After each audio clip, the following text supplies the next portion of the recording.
দুবার গুলি খেয়েছিল, হারাম হারাম হারাম বলতে বলতে মাটিতে পড়েছিল। শুধু দেখলে হবে না, মহাপুরুষকে চিনতে হবে ওনারা কি করলেন।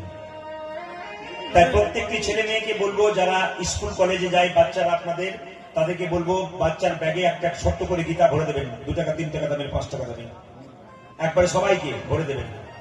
দাদা ভাইরা যারা কীর্তন শুনতে এসছেন সবাই কিন্তু পকেটে গীতা রাখবেন, এক পকেটে মোবাইল রাখবেন, এক পকেটে গীতা রাখবেন। বলছে কিছু খাওয়া না খাও, খাবার আগে খাওয়ার প্রতিটা, আর সারাদিন পড়ো আর না পড়ো একটু পড়ো গীতা। যদি গীতাটাকে বাড়িতে নিয়ে গিয়ে লাল কাপড়ে বেঁধে দিলেন, নি ভাবলেন আমার উন্নতি হয়ে গেল, তা হবে না। নি বাবা মরে গেল, তখন বাবার বুকে গীতাটাকে দিয়ে দিলেন, ভাবলেন বাবা বোধহয় স্বর্গে চলে গেল। এই গীতা কিন্তু স্বর্গে যাওয়ার ঠিকানা বা টিকিট নয়, গীতাকে পড়তে হবে। যদি পড়তে না পারেন মাথায় ঠেকাবেন, সম্মান দিতে হবে। কারণ শ্রীমদ ভাগবত গীতা ভগবান শ্রীকৃষ্ণ কুরুক্ষেত্রের যুদ্ধের মাঠে ভগবান শ্রীকৃষ্ণ অর্জুনকে গীতার জ্ঞান দিয়েছিলেন। তাই বারবার আপনাদেরকে বলবো, এই গীতা আপনারা সম্মান দিন। আমাদের হিন্দু ধর্মের এক সুন্দর গ্রন্থ, যাকে সম্মান পড়তে না পারেন। তবে একটা কথা বলি, অনেকে প্রশ্ন করেন যে পড়তে গিয়ে যদি ভুল করে ফেলি, মায়েরা পড়তে গিয়ে যদি ভুল করে ফেলি আমাদের অপরাধ হবে না? কিচ্ছু অপরাধ হবে না। কারণ দস্যু রত্নাকর প্রথমে রাম বলতে পারে নাই, মরা মরা বলতে বলতে রাম বলেছিল। তা ভুল পড়তে পড়তেই একদিন আপনি ঠিক পড়তে পারবেন। সবার কাছে নিবেদন রাখবেন, আপনার গীতা পড়বেন।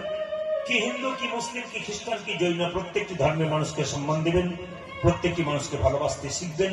কারণ আমাদের সনাতন ধর্ম কারোর সঙ্গে বিবাদ করতে শেখায় নাই, সুবাদ করতে শিখিয়েছে। আমাদের সনাতন ধর্মের মানুষ কোন ধর্মকে নিন্দা করে না, কোন ধর্মের সম্বন্ধে সমালোচনা করে না, সব ধর্মের মানুষকে সম্মান দিতে শিখেছে। এই শ্রীমদ ভাগবত গীতাকে আপনার কাছে রেখে সবাই মিলে বলুন, শ্রীমদ ভাগবত গীতা কি, শ্রীমদ ভাগবত গীতা কি, শ্রীমদ ভাগবত গীতা কি। রাধে রাধে।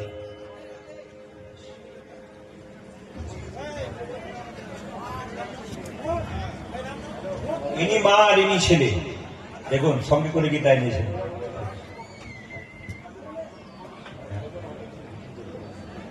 যদি কারো মনে হয় যে এই গীতা আপনারা ক্রয় করে নিতে পারেন না, তাহলে আপনারা এই মাতাজির কাছ থেকে এখান থেকে নিতে পারেন, গাড়ির কাছে আছে। যদি আপনারা কারো সম্ভব হয়, আজকে কারো হয়তো টাকা পয়সা না এখন আনা থাকতে পারে, দোকান থেকে কিনে নেবেন শ্রীমদ ভাগবত গীতা। হরে কৃষ্ণ, হরে কৃষ্ণ। আজকের এই মহতি হরিবাসরের রাত্রিবেলায় কীর্তন শুনতে এসছেন আপনারা, বহু দূর দূরান্ত থেকে এসছেন আপনারা, অনেক কষ্ট করে, অনেক ক্লান্তি নিয়ে।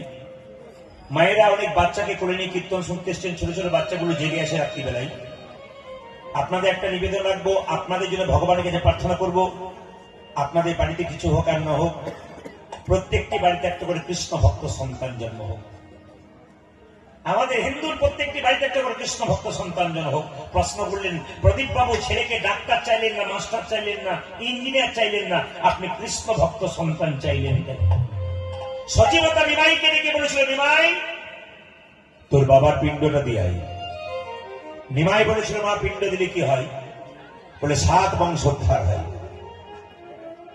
নিমাই বলেছিল, মা পিণ্ড দিলে 7 বংশোদ্ধার হয়, কিন্তু কোন একটা বংশে কৃষ্ণ ভক্ত সন্তান জন্ম নিলে তার 7 বংশ নয়, তার 14 বংশোদ্ধার হয়। তা আপনাদের বাড়ি বাড়িতে কৃষ্ণ ভক্ত সন্তান হয় মা, তবে আপনাদের 7 বংশ নয়, আপনাদের নিতাই গৌর হরি বল বলে 14 বংশ। আমি জানি, আমি আপনাদের বারবার হাত তুলতে বলবো না, কারণ যদি হাত তুলতে বলি আর ভেতরে যে হাওয়া একবার ঢুকে যায়, আর ভেতর যদি একবার গুড়গুড় গুড়গুড় করে যায়, সব হুড়ুর করে নিতাই গৌর হরি বল। একবার প্রথমে বলুন, রাধা রানী কি, দীপ্ত কণ্ঠে একসঙ্গে জোরে বলবেন এত রাত্রিতে।